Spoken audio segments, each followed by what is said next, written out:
नमस्कार, आप देख रहे हैं दिन दहाड़े। मैं हूं आपके साथ मनु तिवतिया। छत्तीसगढ़ में तीसरे चरण का रण और भी भीषण होता जा रहा है। जैसे जैसे मतदान की तारीख नजदीक आ रही है, वैसे वैसे नेताओं के बयान और भी ज्यादा विवादित होते जा रहे हैं। नेता प्रतिपक्ष चरणदास महंत ने एक बार फिर से पीएम मोदी पर विवादित टिप्पणी की है, जिससे सियासत फिर से गर्मा गई है।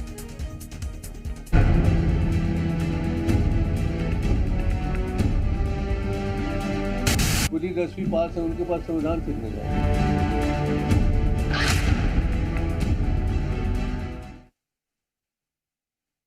तो तीसरे चरण के चुनाव से पहले छत्तीसगढ़ में जुबानी युद्ध चल रहा है।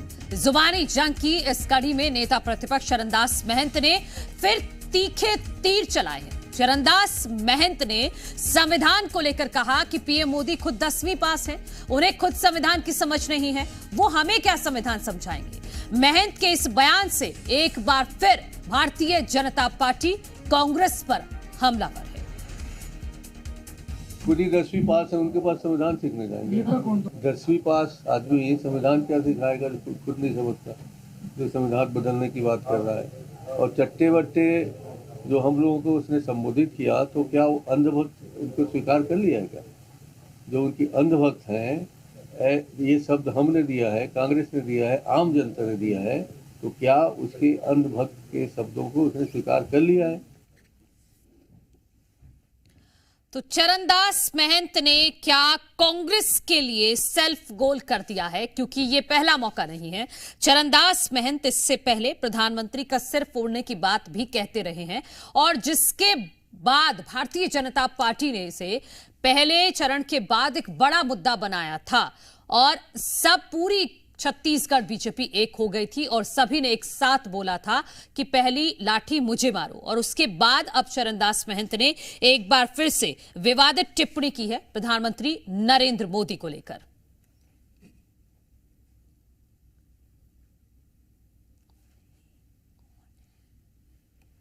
और भारतीय जनता पार्टी का पक्ष रखने के लिए किरण बघेल जी हमारे साथ जुड़ गए हैं। किरण जी, बहुत स्वागत है आपका। एक बार फिर चरणदास महंत ने प्रधानमंत्री नरेंद्र मोदी को लेकर तीखी टिप्पणी की है और एक तरह से विवादित बयान दिया है। वो बयान तो आपने सुना ही होगा। क्या स्टैंड है बीजेपी का इस पर? देखिए, मुझे लगता है जैसे जैसे चुनाव नजदीक आ रहा है, रिजल्ट नजदीक आ रहा है, और आने वाली हार को देख के कहीं ना कहीं कांग्रेस बौखला गई है, चिंतित हो गई है, और अपनी जमीन खसकती नजर आते देखकर छत्तीसगढ़ से और भारत से कहीं ना कहीं अपना सुपड़ा साफ देखकर इतनी भयभीत हो गई है कि उड़ूल जुड़ूल बयान दे रही है। और ये जो कहा जाता है कि वाणी एक ऐसा बाण है जो एक बार तीर जैसा निकल गया तो वो वापस नहीं आता। बार बार इतने वरिष्ठ नेता होने के बावजूद, पता नहीं, मुझे तो बिल्कुल समझ नहीं आ रहा है, इतने वरिष्ठ, इतने समझदार, इतने योग्य नेता होने के बावजूद चरणदास महंत जी बार बार ऐसे बयान क्यों दे रहे हैं। अभी उन्होंने लठ मार वाली बात कही थी, इससे पहले इनके मुख्यमंत्री ने हमारे शहीद जवानों के प्रश्न चिन्ह उठाया था, कभी इनके नेता नक्सल को अपना भाई मान। तो बिल्कुल समझ नहीं आ रहा कि और क्या ऐसा कांग्रेस में इतनी असमंजसता क्यों है। अभी हम कल की बात करें तो राधिका खेड़ा जी का समस्या कहीं ना कहीं सॉल्व नहीं कर पा रही। वो भरे मन से कह रही है कि बेटियां कौशल्या की धरती पे सुरक्षित नहीं है। तो all is not well in the Congress. ये तो चुनाव से पहले ही हार मान चुके हैं, वॉकओवर दे रहे हैं भाजपा को। तो मुझे लगता है आने वाली हार को लेकर बहुत ज्यादा भयभीत है कांग्रेस। यही नतीजा है कि ये कुछ भी बयान देने के लिए मजबूर हो जा रहे हैं। तो आपको लग रहा है किरण जी कि चरणदास महंत जो बार बार व्यक्तिगत तौर पर प्रधानमंत्री को टारगेट कर रहे हैं, इससे भारतीय जनता पार्टी को फायदा होगा, न सिर्फ छत्तीसगढ़ में बल्कि पूरे देश में? देखिए, फायदा नुकसान की तो बात है नहीं, क्योंकि जनता बहुत समझदार है। जनता विकास के मुद्दों पे बात करना चाहती है। जनता भारत को विश्व गुरु बन के देखना चाहती है। छोटे मोटे जो बनाना, उस पर मुझे लगता है थोड़ा बहुत असर होने वाले हैं इस रिजल्ट पर।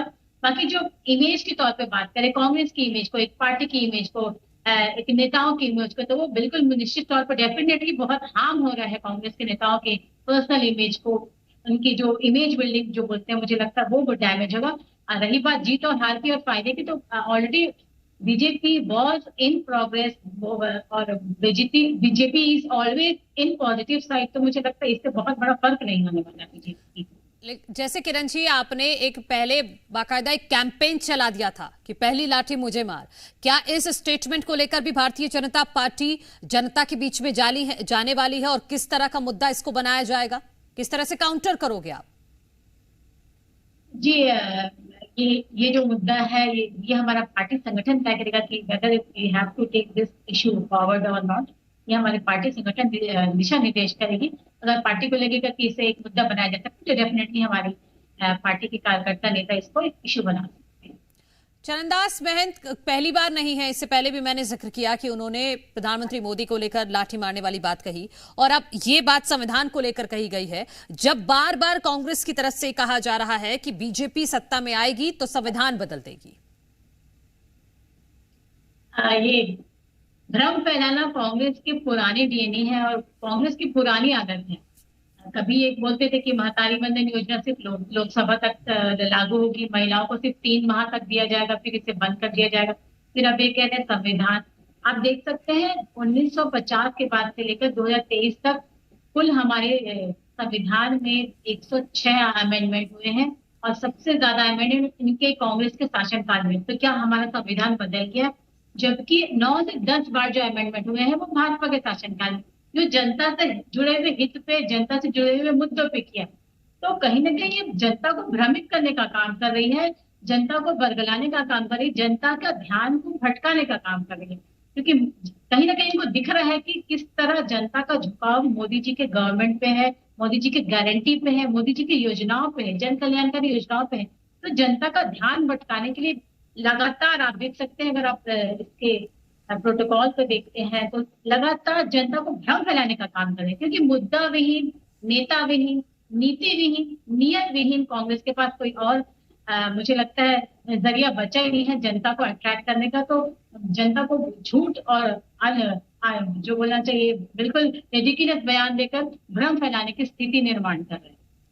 किरण जी, चरणदास महंत वरिष्ठ नेता हैं, नेता प्रतिपक्ष हैं, और उनका एक व्यक्तित्व सुलझा हुआ व्यक्तित्व है, लेकिन फिर भी वो इस तरह से अगर प्रधानमंत्री मोदी पर निजी टिप्पणी कर रहे हैं तो उसके पीछे क्या मंशा आपको दिखाई देती है?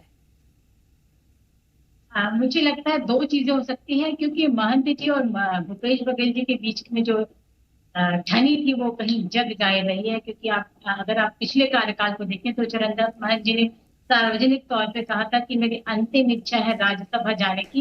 उन्होंने मतलब सार्वजनिक मंच पे कहा, चाहते तो पार्टी फोरम में या भूपेश बघेल जी के बात के सामने कह सकते हैं। इतना होने के बावजूद इनकी अंतिम इच्छा को पूरी नहीं की गई, और राज्यसभा की बात आई तो 3 अलग सांसद आउटसोर्स किए गए।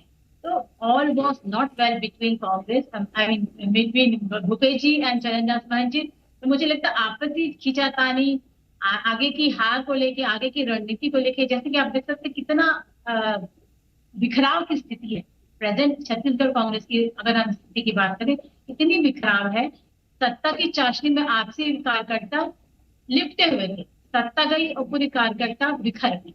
तो मुझे लगता है कि इनको पहले अपने पार्टी की, और जैसे कि एक एक करके इनके नेता भी बाहर जा रहे हैं, तो कहीं ना कहीं भाजपा का दामन थामते नजर आ रहे हैं। और कल का जो राधिका खेड़ा का जो बहुत पखेड़ा खड़ा हुआ है, मुझे लगता है छत्तीसगढ़ कांग्रेस की इमेज को बहुत घात पहुंच रहा है, डैमेज हो रहा है। इसका फर्क आने वाले चुनाव में, आने वाले रिजल्ट में डेफिनेटली हमको देखने को मिलेगा। तो किरण जी, जो आपने भूपेश बघेल और चरणदास महंत का जिक्र किया है, तो क्या आपको लग रहा है कि चरणदास महंत जानबूझकर ऐसे बयान दे रहे हैं कि कांग्रेस में जो कलह है उसकी वजह से ऐसे बयान सामने आ रहे हैं, और उसका नुकसान कांग्रेस को ही होगा? देखिए, मुझे तो एक साजिश ही लग रहा है, जिस प्रकार से राधिका जी का बयान आता है, जिस तरह से चरणदास महंत जी का बयान आता है, और अलग अलग सार्वजनिक मंच पे भूपेश बघेल जी का सार्वजनिक मंच पे उनके ही कार्यकर्ता उनके ही क्षेत्र में विरोध करते हैं। तो एक साजिश ही है। कभी इनके कोषाध्यक्ष पर प्रश्न चिन्ह उठाया जाता है कि करोड़ों की धांधली की गई है। तो कहीं ना कहीं पार्टी के नेता अपने जो श्रेष्ठ नेतृत्व से संतुष्ट नहीं है। यही कारण है कि लोग भरे मन से, सार्वजनिक मन से पार्टी के क्रियाकलाप पर प्रश्न चिन्ह उठा रहे हैं। तो मुझे लगता है इनकी सुनवाई पार्टी फोरम में तो नहीं हो रही, तभी ये मजबूर हो जा रहे हैं सार्वजनिक मंच पे या सोशल मीडिया के माध्यम से अपनी बातों को पहुंचाने का। मुझे लगता है एक षड्यंत्र है जो कांग्रेस को कहीं ना कहीं ले डूबेगा, और जो इनकी नाव में छेद हो चुका है, जो जुटती नहीं है, उसे बचाने से मुझे लगता है कोई नहीं है। भगवान भूपेश बघेल के खिलाफ साजिश हो रही है क्या छत्तीसगढ़ में, और कांग्रेस ही कर रहे हैं? बिल्कुल, मुझे तो यही लग रहा है, क्योंकि जब तक जितना हम 5 साल के इनके क्रियाकलाप को देखें तो एक वन मैन शो या वन मैन आर्मी चला भूपेश बघेल जी की। चाहे आप IAS ऑफिसर्स की बात कर लिया, कार्यकर्ताओं की बात कर लिया, उनकी बात सुनी नहीं जा रही थी। अगर आप देख सकते हैं TS बाबा की, तो अपने ही विभाग के उन्होंने इस्तीफा दे दिया था, ये कह के कि हम अपनी मांग, जनता की मांग पूरी नहीं कर पा रहे हैं। जय सिंह अग्रवाल अपने ही कलेक्टर के खिलाफ प्रश्न चिन्ह उठा रहे थे। अगर मोहन मरकाम की बात करें तो DMF फंड को लेकर वो प्रश्न चिन्ह उठा रहे थे। अमितेश बघेल की बात करें तो वो जना वेतन प्रणाली को लेकर प्रश्न चिन्ह उठा रहे थे। तो सारे नेता सार्वजनिक मंच पर प्रश्न चिन्ह उठा रहे थे, ना कि पार्टी फोरम में। ये दर्शाता है कि कहीं ना कहीं पूरी पार्टी या जो नेता थे वो भूपेश बघेल जी के क्रियाकलापों से संतुष्ट नहीं थे। यही कारण है कि इनके नेता कार्यकर्ता शुरू से लेकर अब तक सार्वजनिक मंच पे ही अपना विरोध जताते आए हैं। तो मुझे लगता है या तो ये भूपेश बघेल की साजिश के खिलाफ ही साजिश मुझे ज्यादा दिखती है। ठीक है किरण जी, आप रहिएगा हमारे साथ। आनंद सिंह चौहान जी हमारे साथ कांग्रेस का पक्ष रखने के लिए जुड़ गए हैं। अनिल जी, बहुत स्वागत है आपका। अनिल जी, एक बार फिर चरणदास महंत ने प्रधानमंत्री मोदी पर अमर्यादित टिप्पणी की है, एक तरह से विवादित बयान दिया है, ये पता होने के बावजूद कि जब जब PM मोदी को निजी तौर पर टारगेट किया जाता है तो कांग्रेस को नुकसान होता है।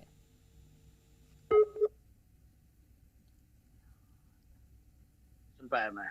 अनिल जी, हाँ, एक बार अपना प्रश्न दोहराएंगे प्लीज।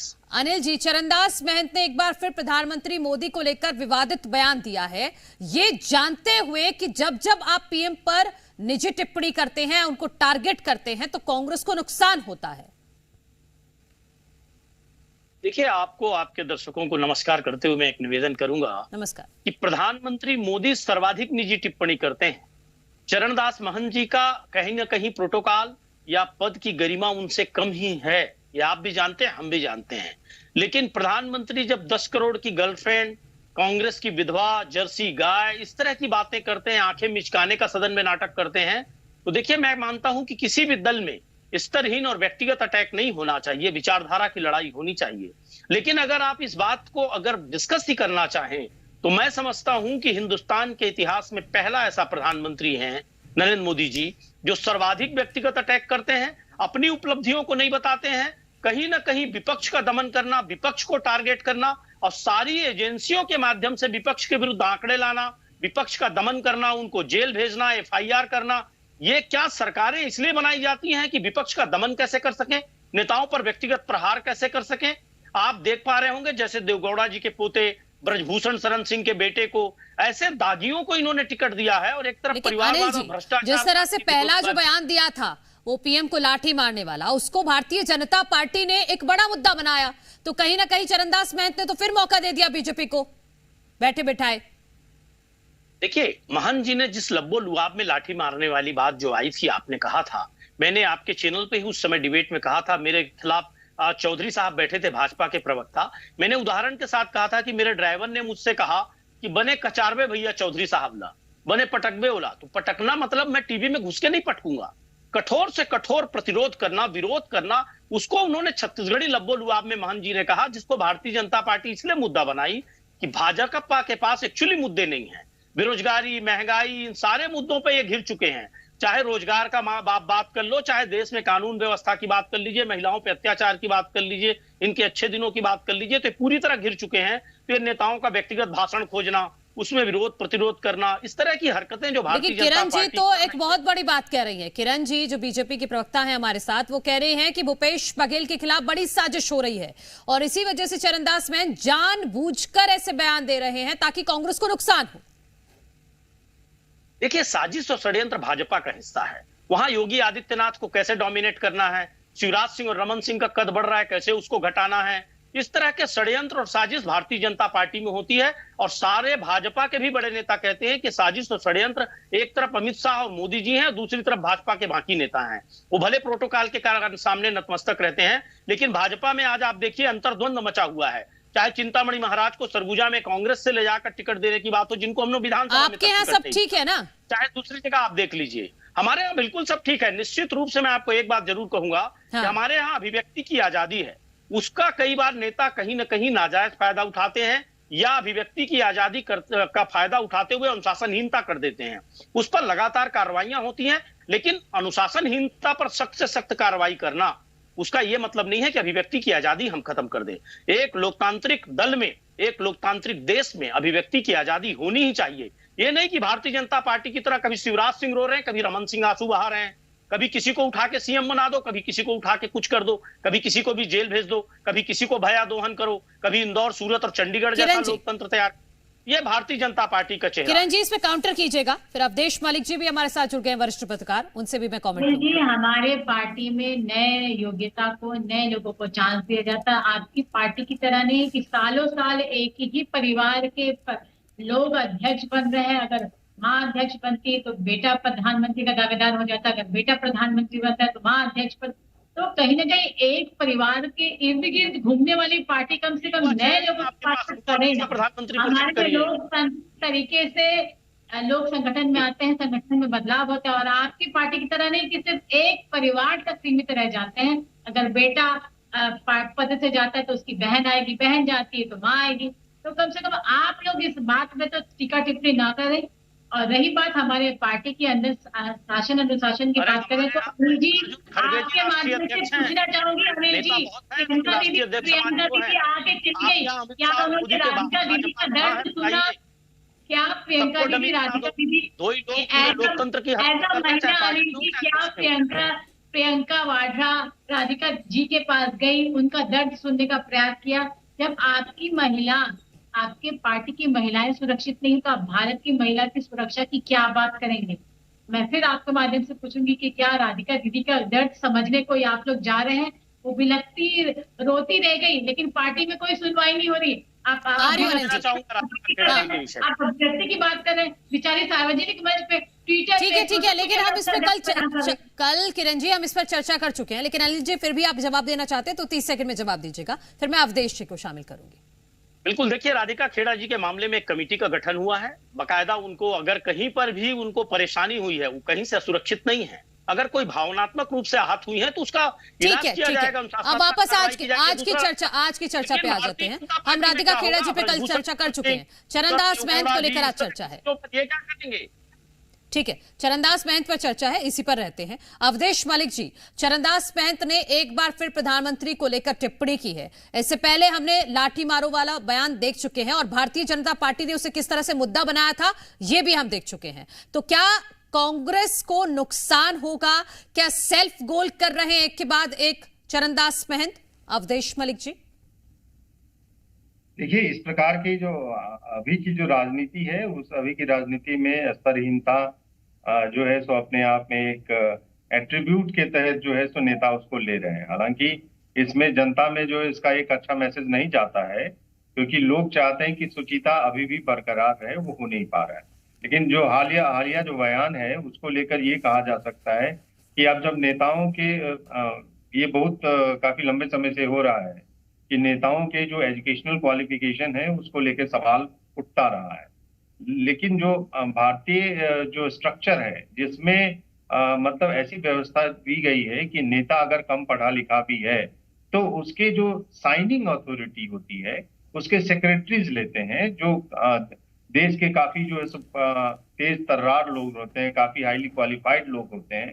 आईएएस लेता है, आईपीएस लेता है, या जो स्टेट लेवल के सर्विस के अधिकारी होते हैं वो लेते हैं। तो एक जो खास करके जो सवाल है, दूसरी बात है कि ये ज्यादा देखा जाना आवश्यक है कि जिस व्यक्ति पर टीका टिप्पणी हो रही है, क्या उसकी जो है एकेडमिक एक्सीलेंस की अगर बात हम साइड में कर भी दे तो एडमिनिस्ट्रेटिव एक्सीलेंस है।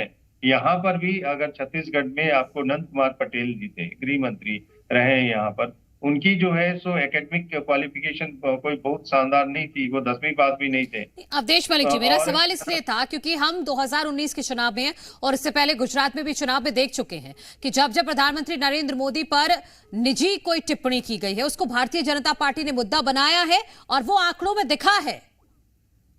एग्जाम्पल के तौर पर चौकीदार चोर है, इसको मुद्दा बनाया बीजेपी ने, फिर फायदा हुआ चुनावों में। देखिए, इस मामले में जो है सो मोदी की पूरी जो टीम है या बीजेपी है, उनको आता है कि जो परसेप्शन को है, अगर कोई पर टिप्पणी होती है तो उसको किस प्रकार से पब्लिक के लिए डाइवर्ट कर दे, तो इसमें उनको फायदा होता है। तो ये हर एक बार देखिए बीजेपी की मोदी की ओर जो भी टारगेट किया जाता है उसको मोदी जी की पूरी टीम जो है सो वो एक परसेप्शन को इस प्रकार से मैनेज कर जाती है ताकि उनको बेनिफिट हो जाए। तो इसीलिए तो मैंने ये सवाल पूछा ना आपसे जी। तो वही मैं कह रहा हूँ कि देखिए, इसमें अगर इस पूरे जो संदर्भ को है, अगर उसको बीजेपी अच्छी तरह से खेल जाती है तो डेफिनेटली जो है सो उसको फायदा होगा। अब ये भी कह सकते हैं कि अभी भी भारत का एक बड़ा हिस्सा जो है सो कम पढ़े लिखों का है, तो वो एक बड़ा वर्ग है जो वोट देने जाता है, तो उसको भी अटैच करा सकते हो। ऐसी परिस्थिति में कांग्रेस को नुकसान हो सकता है। ठीक है किरण जी, बस लास्ट कमेंट आपसे। मैं फिर एक बार यही कहना चाहूंगी कि आने वाली हार को देखकर कहीं ना कहीं ज्योत्सना महंत जी की जमीन खिसकती हुई नजर आ रही है महंत जी को, इसलिए लगातार वो बहुत ही अजीब अजीब से बयान दे रहे हैं। तो आने वाली हार को लेके कांग्रेस पहले से आशंकित है और यही कारण है कि आने वाली हार की डर से लगातार आरोप लगा रही है, लगातार जनता के बीच में भ्रम फैलाने वाली है। लेकिन जनता बहुत समझदार है, अपने विकास की बात जानती है और जानती है कि भारत किसके हाथ में सुरक्षित है, भारत किसके हाथ में विकास की गाथा लिख सकता है। तो मुझे लगता है ये जो बयान है वो डैमेज कहीं ना कहीं कांग्रेस को ही करेगी, कांग्रेस की इमेज को करेगी। मोदी जी की जो 400 पार की जो नारा है, मुझे लगता है वो बरकरार। ठीक है, बहुत शुक्रिया किरण जी आपका भी, अवधेश जी आपका भी, और अनिल सिंह चौहान जी भी हमारे साथ जुड़े थे कांग्रेस का पक्ष रखने के लिए, उनका भी बहुत बहुत शुक्रिया। तो आज के लिए इस चर्चा में इतना ही। कल दिन दहाड़े में होगी मुलाकात एक नए मुद्दे के साथ। आप देखते रहिए जी मध्य प्रदेश छत्तीसगढ़।